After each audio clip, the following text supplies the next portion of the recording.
All right, so we're gonna get into some random topics today. Recent releases of games. Where there's been a lot of games that have been released recently, primarily like MMOs. They're making like a resurgence with New World, with Lost Ark. Final Fantasy is getting not necessarily a revival, but like everybody's trying to get away from World of Warcraft at the moment with everything that's happened with Blizzard.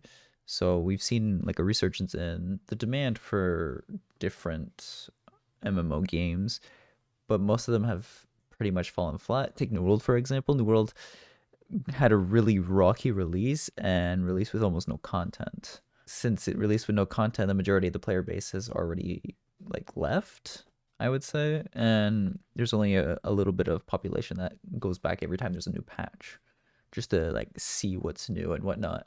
It's gotten to the point where people have bought it, they don't want to play it anymore, so they've just elected to let it sit in their library and only play it maybe like once a month, maybe twice, and not even for an extended amount of time, probably for maybe like 2-3 hours, since most people got to the maximum level pretty easily. And they're the only people who still play it on average are the people who enjoy PvP for it, and they just PvP. They don't really grind their items and whatnot anymore. Another game that recently released was Dying Light 2, which, if I am not mistaken, Dying Light 2 is a post-apocalyptic game. Essentially, the world has fallen to a virus, like a zombie virus, typical stereotype of a post-apocalyptic, right? And there's only one city left, and it's already on the brink of collapse as well. So you have to make decisions. You have to survive the hordes and the other desperate humans who are just trying to survive. And obviously, there's some that are more brutal than others. I was interested in the game, but what I've been hearing from it is that there's a lot of glitches. Again, every game releases with glitches, it's fine. But this one apparently had a lot of glitches, and the keyboard controls were horrendous, from what I was told. That wouldn't really change much for me since I play these games with like a controller, right? And if we play a game with a controller, 9 times out of 10, it's pretty much a lot easier, especially with stuff like aim assist and whatnot. But I feel like after maybe like a year of patches and whatnot, if the game devs for that specific game actually listen to the player base, it'll turn out good. Eventually. It's no Man's Sky kind of disaster, but I've heard that the story is decent. Rainbow Six Extraction got released. Now, I'm not really looking forward to anything from Ubisoft lately, or since, I don't know, Black Flag. I don't really look forward to their games anymore. Not just because they just rehash the same thing, but because they've done it pretty poorly on average. Don't get me wrong, the last few Assassin's Creeds have been fun, but they're empty, if that makes sense. Like there's content there, but they've turned it into a similar style to an MMO, funnily enough, where you just have to grind side missions in order to progress the main mission because you need to like increase your item level and whatnot. And they've turned what is essentially a single player game where you should be enjoying the side quests you do into a real grind. You can't just do the main quest. You can't just progress along with the main story like a lot of people like to do. And you're forced to do these really tedious side missions that are almost always like fetch quests or go into the exact same like fort or enemy types and just fight, right? Total War Warhammer 3 release. Now, I don't know all that much about the Total War series, but I've heard a lot of good things about this one, specifically how people are really excited for the next installment of the Warhammer series, right? And they're excited that it's releasing, well, it's releasing on the 17th, so it's releasing 3 days from this recording. From what I know, the cinematics are just really good in general for Warhammer games. They have like more in-depth mechanics now from the last one. They've expanded upon it, and it from what I see here, it's more, well, you can't see it. I can see it. I'm the one. I'm the one recording it. It seems a lot more in depth, and there's a lot more animation, a lot higher resolution as well. Although I'm not really excited for that. I'm not much of a Warhammer person. I see that a lot of people are going to be excited about this game, specifically strategy players. And speaking of strategy players, Crusader Kings 3 recently released one of their DLC called Royal Court. Now I got a key for the game, and I've been like trying to binge it a little bit in order to understand it. I don't understand it. But Crusader Kings released their new expansion, which is Royal Court, where you can customize the different aspects of your, well, court. You can add banners, you can add artifacts. There's like an inventory system now, apparently. Keep in mind, I didn't play the previous iteration of it because I didn't have the key. But this new iteration, you can create artifacts and equip them, apparently. I don't know if that was the case with the last one, but it's been pretty cool. I've been pretty much binging being a Viking and just raiding everybody that I can. It's fun. I'm gonna try a different playthrough soon. I might stream it, I might record it, I'm not too sure. But yeah, another game that released recently was the Pokemon game, the Legends of Arceus. Now, I got a real bone to pick with that one because it's spelled like Arceus, but the way the consonants and vowels are, I know it's Arceus, but it looks like Arceus, man. You can hate me all you want for that, but it looks like Arceus.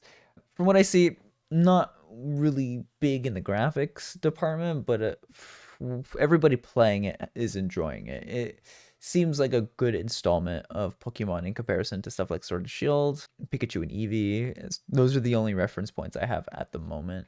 But people are really enjoying the open world, albeit that some of the resolution is kind of dookie. It's kind of normal for a Pokemon game not to have the highest resolution of textures, and that's fine. You don't have to have the highest resolution of a game, right, to enjoy it. I personally won't be playing it because I'm not much of a Pokemon person, but I hope everybody has fun if they have it. Also, little side note, member of our community here, he made a game. He's an indie dev. He's a solo dev as far as I know, and he's making this for his game jam. Ignore my injured hand, but he's making this game called Hive Defender. And I played a little bit of it on stream, and we did like a whole like in-depth game design kind of like walkthrough of it, of potential improvements and additions to the game. You should check it out. Games that I am waiting for. Okay, so games that I'm waiting for. I don't play that many games. I play strategy games a lot, and I play, I guess, well, I play League. But I don't recommend anybody play League here. Don't ruin your life, man. I'm already stuck. I'm trying to get out. Help me get out. I'm looking forward to the next installment, specifically of Dragon Age 4. Now, Dragon Age is my jam. I love that series. I love the entire world of it, the stories that are in it. It's a great series. And they've teased some of the art. Egghead is coming back, the dreaded wolf, you know. But I am looking forward to it. Another game I'm looking forward to in a similar fashion is the next Elder Scrolls installment. Now, Skyrim, I've put like 4,000 hours into across 3 different platforms. So I might have a little bit too much invested in that game. I don't play it that much anymore. I've gone back to it from time to time again, but I've mainly played it through entirely. And it's getting dated, obviously. Todd Howard has just rehashed it over and over and over again since 2011. It's really dated, dude. So I'm glad that they're working on the next installment of Elder Scrolls. That's something I really do want to see. Also, from Bethesda, Fallout. I Now don't get me wrong, games aren't perfect by any stretch of the means. It's no game is ever gonna be 100% perfect for everybody, right? But I want a new Fallout game. I don't want to play Fallout 4. Never mind the fact that it doesn't currently work and just crashes to desktop all the time. Like after I create my character. Yeah. I want a game that's not Fallout 76. I want my single player game that I don't have to interact with anybody, nobody can grief me. And Fallout 4 has a lot of good portions to it. I did really enjoy the settlement building. I enjoyed a lot of the storylines, but dialogue options weren't great. It was either yes, yes, sarcastic yes, or no every time. That's not fun. Uh, there was just too much. Like, don't get me wrong, Fallout is supposed to be empty space, but the communities that did exist inside of that were not very deep, right? You didn't have a lot of emotion behind the raiders in there, except for screaming and being unintelligible most of the time.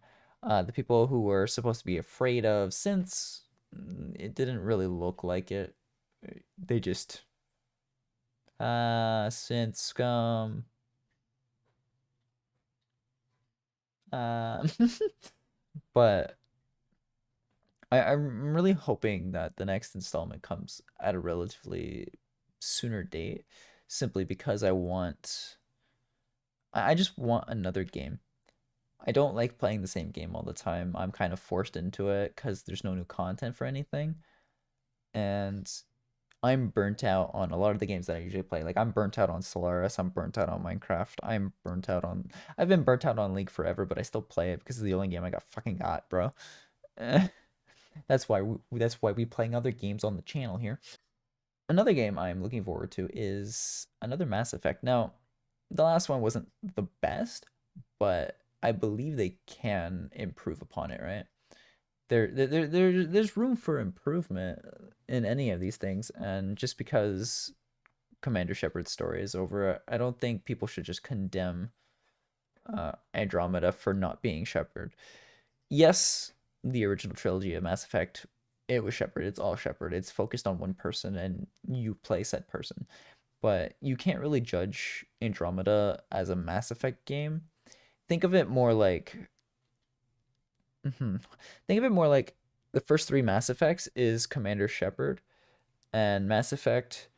Yes, it's in the same universe, but it shouldn't be held up to the same standard as the Shepard series because you went through the entire character arc of Shepard, right? You decided how he turned out, if he was callous, if he was kind, if he was murderous, or if he tried to save as much life as possible. You decided his fate.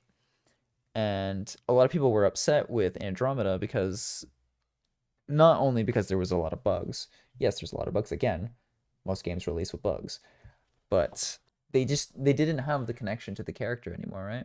So they just gave up on it immediately.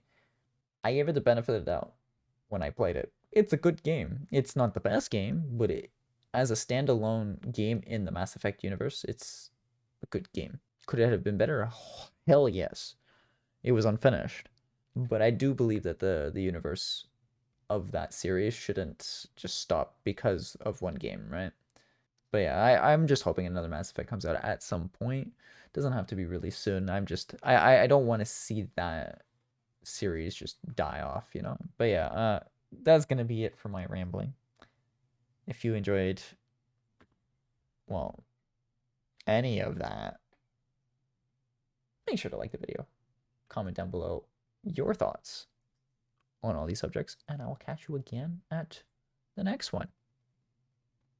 Goodbye.